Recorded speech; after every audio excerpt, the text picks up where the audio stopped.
December 4th, 2024. A date etched in infamy. A day when the unthinkable became reality. The brutal assassination of Brian Thompson, CEO of healthcare giant UnitedHealthcare, sent shockwaves across the nation. America stood still, grappling with the news. Thompson, a titan of industry, a symbol of corporate power, gunned down in broad daylight. The audacity of the act, the cold-bloodedness, left everyone asking, why?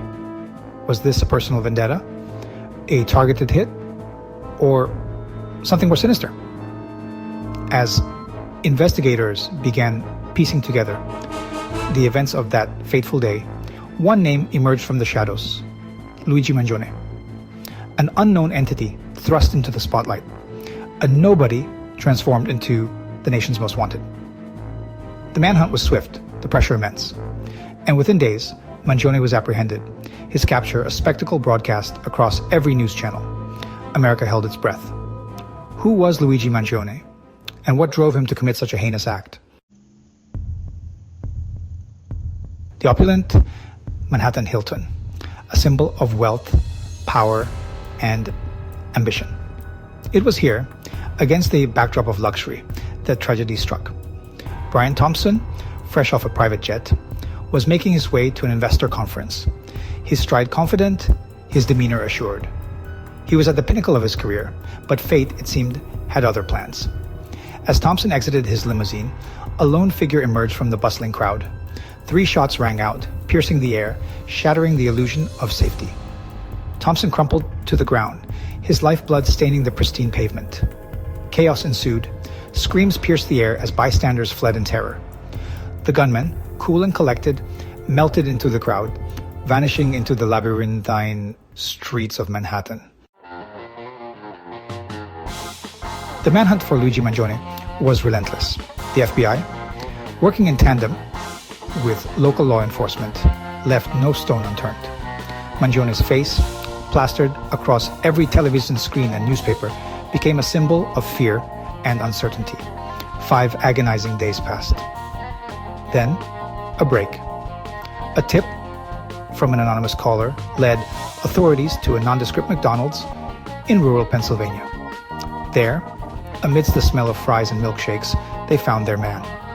Mangione, disheveled and seemingly resigned to his fate, offered no resistance. In his possession, a chilling discovery: a 9mm pistol, the alleged murder weapon, a fake ID hinting at a life lived in the shadows, and most disturbingly, a notebook. Its pages filled with venomous rants against the healthcare industry, against the wealthy, against Brian Thompson himself. The eyes of the world were on the Manhattan courtroom. Luigi Mangione, his face now etched with a strange mix of defiance and fear, stood, accused of a heinous crime. The charges against him: murder, terrorism, a litany of offenses that could see him spend the rest of his days behind bars. As the judge read the charges, a hush fell over the courtroom. The weight of the moment, the gravity of the accusations, hung heavy in the air. And then Mangione spoke. 2 words, barely audible, yet echoing with an almost deafening resonance: not guilty. The plea reverberated through the courtroom, sending ripples of shock and disbelief. His supporters, a motley crew united by their distrust of the system, erupted in cheers. The victim's family, their faces etched with grief and anger, looked on in stunned silence. The courtroom became a battleground of ideologies. The prosecution, led by the formidable district attorney, painted Mangione as a cold-blooded terrorist. They argued that his actions were premeditated, politically motivated, designed to strike fear into the heart of corporate America. The defense, spearheaded by the renowned Karen Friedman Agnifilo, countered with a narrative of desperation. They presented Mangione as a desperate man, driven to the brink by a system rigged against him. They pointed to the notebook, arguing that his writings, while disturbing, were not evidence of terrorism, but the ramblings of a man pushed to the edge. The prosecution presented a mountain of evidence: eyewitness accounts, security footage, DNA, evidence linking Mangione to the crime scene. The defense countered by questioning the validity of the evidence, suggesting police misconduct, planting seeds of doubt in the minds of the jury. The Mangione case became a Rorschach test for America. Was he a villain, a cold-blooded killer deserving of the harshest punishment? Or was he a folk hero, a modern-day Robin Hood striking a blow against the perceived evils of corporate greed? The internet became a breeding ground for conspiracy theories and polarized opinions. Social media platforms were flooded with hashtags like Mangione did nothing wrong and Justice for Thompson, reflecting the deep divisions within society.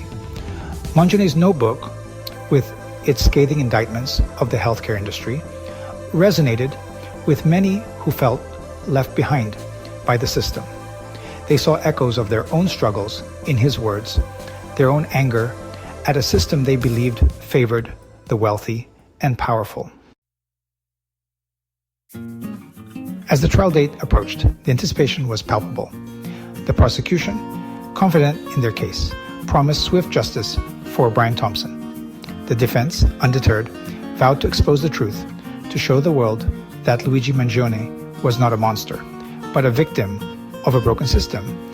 Legal experts weighed in, dissecting every piece of evidence, analyzing every legal strategy.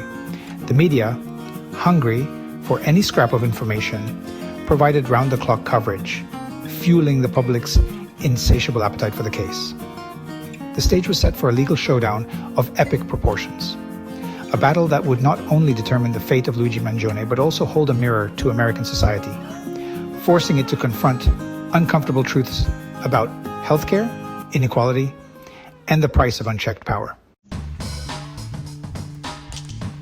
The Luigi Mangione case is more than just a murder trial. It is a microcosm of the challenges facing America today.